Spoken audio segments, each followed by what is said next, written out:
Today on Seattle Refined, get ready for something really cool. It's taking my breath away at the moment. It's very cold. Very cold. My heart's racing. Refined shivers its way through the latest health trend. Then, inside the candy factory. All right, this is a super serious question. Okay. And I'm dying to know the answer. Is it caramel or caramel? The local business with one of the coolest gadgets we've ever seen. Plus, a sneak peek of tonight's new Roseanne. I could have had a dog. Yeah, you could have had seafood too. It's just expensive. We'll sit down with one of the stars of TV's most talked about show. Seattle Refined starts now. Hi, everybody. Welcome to Seattle Refined. I'm Garth Swanson.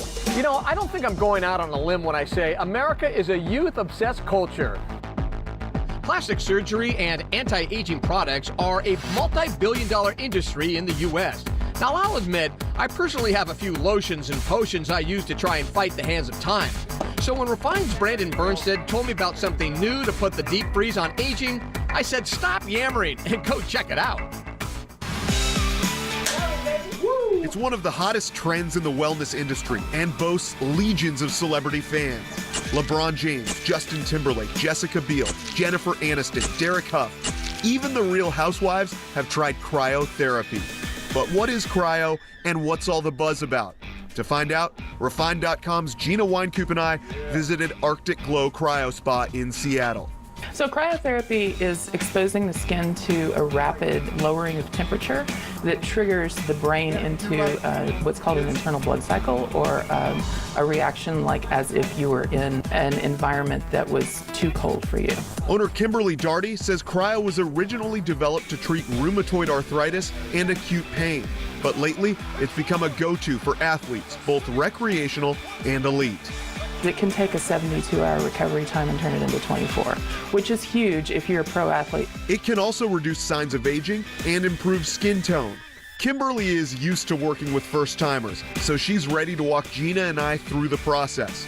We start with a quick medical history. There are a few people out there that shouldn't be doing it. But for the most part, if you're cleared for exercise, then you're probably healthy enough to do it.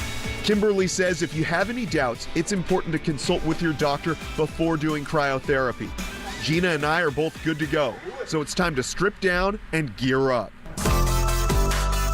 Going to get you moved into robes and the appropriate shoes and gloves to keep your extremities protected. Let's go, baby. It's a fashion-forward look.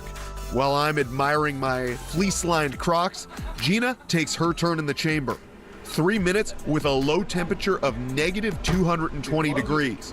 Make no mistake, it is cold. It's taking my breath away at the moment. It's very cold. I'm starting to shake a little bit. I feel like an ice cube. You could put me into a drink. Luckily, Kimberly is a pro. You're very soothing to me right now. That's what I do. And before she knows it, Gina's time is up. You like ice cube? I feel like Austin Powers when he emerged from the ice thing. Yeah, I feel good. I feel great. While Gina heads to the exercise bike to warm up, I take my turn in the chamber. We're in the tank here. We're doing the quarter turn, which they ask you to do to kind of get the full airflow. It started off and it wasn't that bad in terms of the overall chill, but as we kind of move on here, it's getting colder and colder. Now it's starting to shivers. So you're at peak temperature right now. Woo! The time goes quickly, and honestly, I'm pretty fired up when I emerge. Yeah, the legs are a little chilly, but that was a lot of fun. We jump on the old exercise bike here. Shortly after our session, both Gina and I are feeling the benefits. I feel great. I feel very relaxed, very Yeah. kind of like fluid. Would you try it again? Yeah, for sure. I'm excited to see how I feel in the next couple of days. Yeah, I feel the same way. For Seattle Refined, she's Gina Weinkoop. I'm Brandon Bernstead. Intrigued? I know I am. To learn more about cryotherapy, log on to the website. I could use a warm-up after that last story, and there's no quicker way to break a sweat than a good old workout. And ladies, if you want to burn some lbs in style, Nordstrom might just have the ticket. Nordy's just started carrying the ultra-cool British activewear brand Sweaty Betty. Sweaty Betty is designed by an all-female team with a mantra to make women feel beautiful and powerful in the gym and beyond. You can find it at Nordstrom's downtown and Bellevue stores. And when you're done working out, you deserve to treat yourself to a nice meal out, and our Refined team is always tracking what's new. Here's something we're excited about. Mexican restaurant Poquitos is expanding. Folks who live on Capitol Hill have raved about this place for years, and now Poquitos has just opened a second location in downtown Bothell. If you try it, drop us an email and let us know what you think. I've mentioned it before, I have a real sweet tooth, and when it comes to candy, I can taste when it's made with love and care. Like the sweet treats in this next story. Refined John Prentice shares this rich, ooey goodness of a Ballard company aiming to be the king of caramels. This is John Boy Caramels in Ballard. A tiny business serving up some hugely tasty, creative caramel confections. Jason Alm is co-founder. One Christmas, my friend John had made caramels for friends and family, and luckily I was one of the people that got to try them. Soon after tasting one of these sweet treats, Jason says he and his buddy John found themselves in the caramel business. We've been doing it about 9 years now. Our standard flavors are the Fleur de Sel, whiskey and smoked salt, and our absinthe with black salt. Steven manages the kitchen. What's in these things? So cream, butter, sugar, and brown rice syrup. Steven says they use brown rice syrup for flavor and to avoid using corn syrup. But if you're looking for health food, look elsewhere. You say butter. How much butter?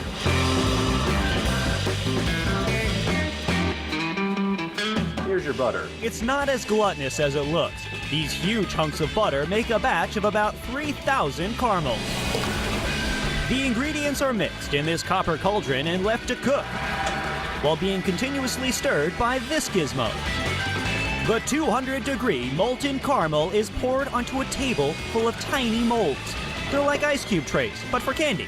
You know. We have to make sure we have the salt whites hot, because that causes the salt to stick to it. Opens up those taste buds, allows you to get all the cream, butter, sugar all in there. Once salted, the caramels are set on racks to cool. And when they're ready, on to packaging they go. So this is our double twist candy wrapping machine that we had refurbished. It was, it's actually a classic English-made machine made in 1966. Although some may consider this machine an antique, it's a relatively recent addition to John Boy Caramels. And before it was here, every caramel was wrapped by hand. Yikes. We sell about 25,000 boxes per year, and there's about 20 caramels per box. That's about 500,000 caramels. All done. Can I have one? Of course. So what kind is this? That is the Fleur de Sel. It's our classic caramel. Oh, man. Nice and That's rich. delicious. John Prentice, Seattle, Refined. To learn more about John Boy Caramels, and you know you want to, log on to the website. Seattle Refined is just getting started. Some Northwest High School students put hope on the menu. It's not as much about what you're doing, it's what the lasting impact you leave, because that's the real change. Find out how they're getting their hands dirty to help the homeless. But first, DJ! Welcome back. Thank you for your service. we've watched him grow up before our eyes. Next, actor Michael Fishman shares secrets from the set of the Roseanne reboot.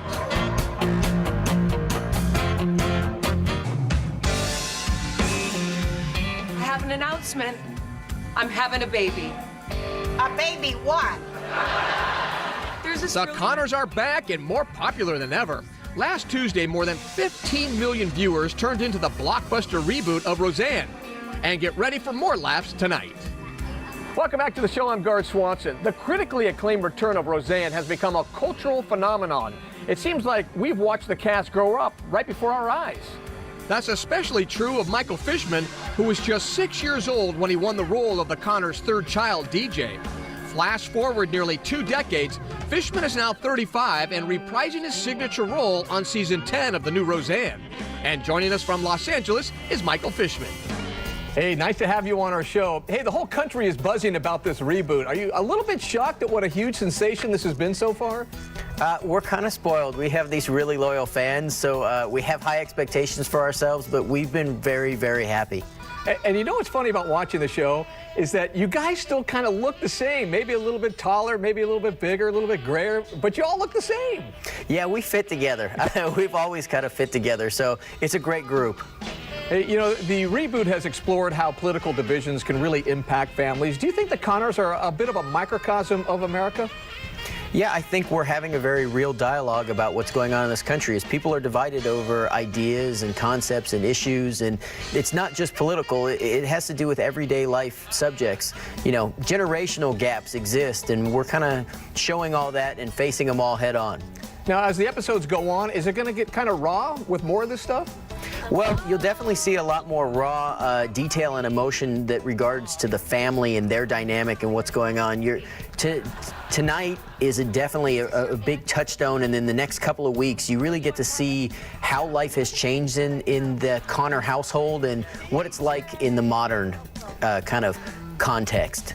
So we know DJ is married, he has a daughter, he's in the service. When are we going to learn a little bit more about his character? Yeah, in coming weeks, you'll get to meet DJ's wife, Gina, and she's still deployed. And then you're going to start to see how going from kind of active duty to being a civilian again is really affecting him. And I'm really honored to have the opportunity to kind of share that and represent a large group of people in our country and around the world who are dealing with that transition.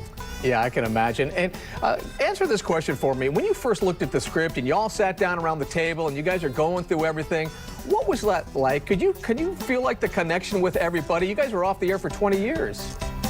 Yeah, I've stayed in contact with everybody, so I had this connection, but I was waiting to see what that initial reading and interaction and kind of how fast the chemistry would come back. And you know, within a few lines, everybody has you laughing and you're listening to John and Roseanne and Lori, and we all just fit together. It's awesome. Was it kind of like you just picked it up after 20 years? Yeah, it's like going home again. Right. And I know that sounds funny, but we just kind of walk in and everybody fits together, and we made a family the first time around in those 9 years, and I feel like we just kind of came home to it. Yeah, I would imagine. Now, we watched you grow up on the show as a child. Do you have a favorite classic Roseanne episode? Well, you know, the one that kind of relates to my storyline now, where Gina won't kiss the girl in the play, is pretty significant. I felt like any of the times we tackled big issues, you know, we tackled domestic violence and you know, Homeward Bound was an embarrassing one for me, but was a big episode. We've really covered some big ground. Sometimes you think to yourself, oh my goodness, I can't believe we're going there, but that's the beauty of the show, to find the humor and love in that. Well, you guys have only been on the air for a couple of weeks. You guys are doing so well. Thank you so much for joining us today, Michael. Thank you for having me. Roseanne airs tonight at 8 right here on KOMO 4. Speaking of shows we love, ABC's The Middle is gearing up for a swan song.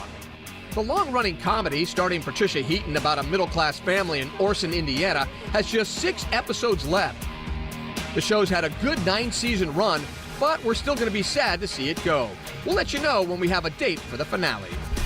Coming up next on Refined, 5-star pastry served with a side of intrigue. Plus, actions speak louder than words for a group of Northwest teens making a difference.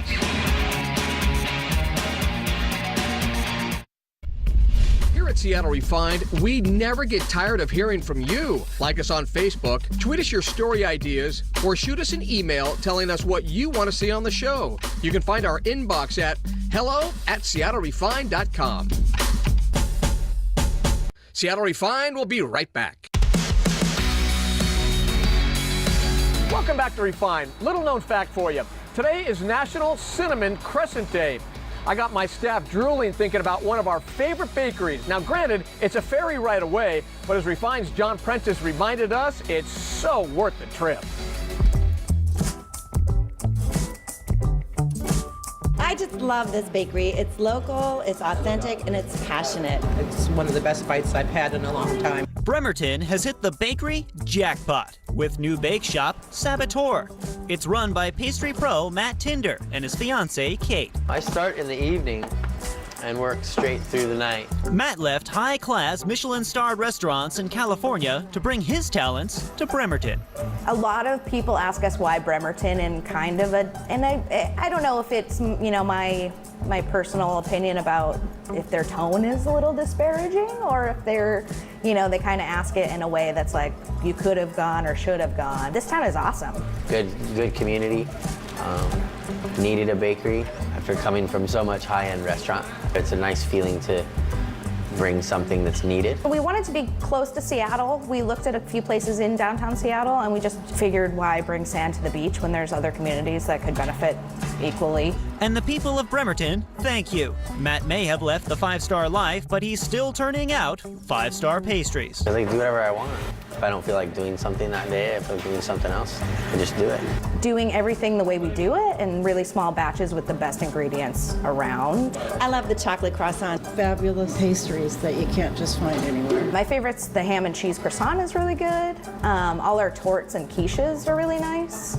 And then classic things like scones, where you don't think a scone's gonna blow your mind, but then it does. So I've been told that I can't leave here without trying something. What should I try? Do you wanna do sweet or savory? I think something sweet. Sweet? Okay, perfect. Banana Bostock. Take my word for it. Matt and Kate have found sweet success in Bremerton. Oh man, that's so worth the party ride. That is phenomenal. It's busy, everyone's happy, customers are happy. I'm tired. He gets less sleep now than he did when he was in restaurants. For sure. John Prentice, Seattle Refined. To learn more, log on to our website, seattlerefined.com. We'll be right back.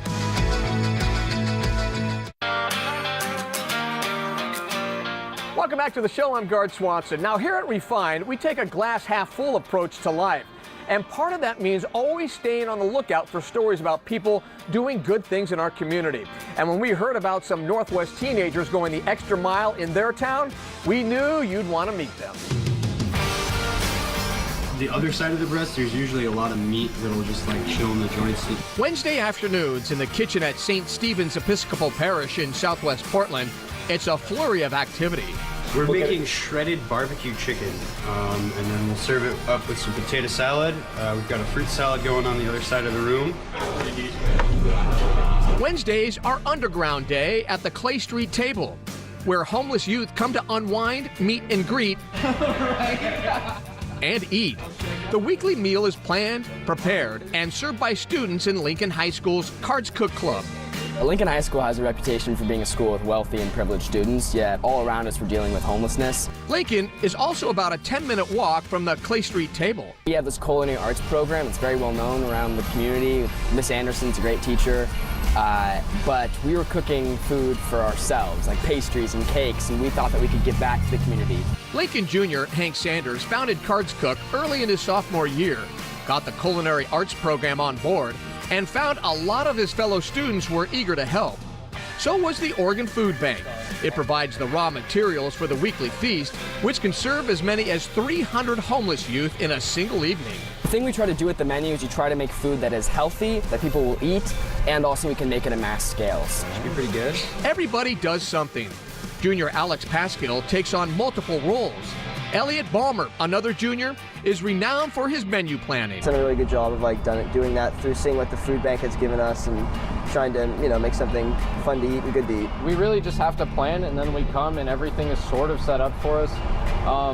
Obviously the food bank sends things in. Some things are already made, some things are not, and then we got to put it all together. As long as we're wearing gloves, it's fine. And as teenagers, menu planning for teenagers, they don't make anything they wouldn't want to eat. The very first meal that I attended was we made grilled cheese. And the nice thing about what we did is that I'll eat the food myself. Like, it's good enough to where I'll eat it. Like, I really like the food. But they often try to step it up to some next level cuisine. We want it to be a good experience. And so one time we've done like a ton of big calzones. Like, that was pretty fun. Or like we did like a really good stir fry. Or obviously it's a struggle to get this food and it's not an ideal life. But there's a big part of it that goes into feeling like there's somebody there and you have a community. That's something you're a part of. And they know a day will soon arrive where they move to the next stage in their lives. Elliot to college, Alex to pilot school. Hank has his eye on journalism. But the kids they're cooking for don't often have the luxury of thinking about the future. And that's why Hank is bringing in underclassmen who can take over and keep Cards Cook going. It's not as much about what you're doing, it's what the lasting impact you leave, because that's the real change. Because if we come in here and for 2 years we cook these people great food and they feel like they have this community, and then we leave and there's nothing left, then what did we really do? All right, that's going to do for today's show. I'm Gard Swanson. Thank you so much for joining us here on Seattle Refined. We'll see you next time.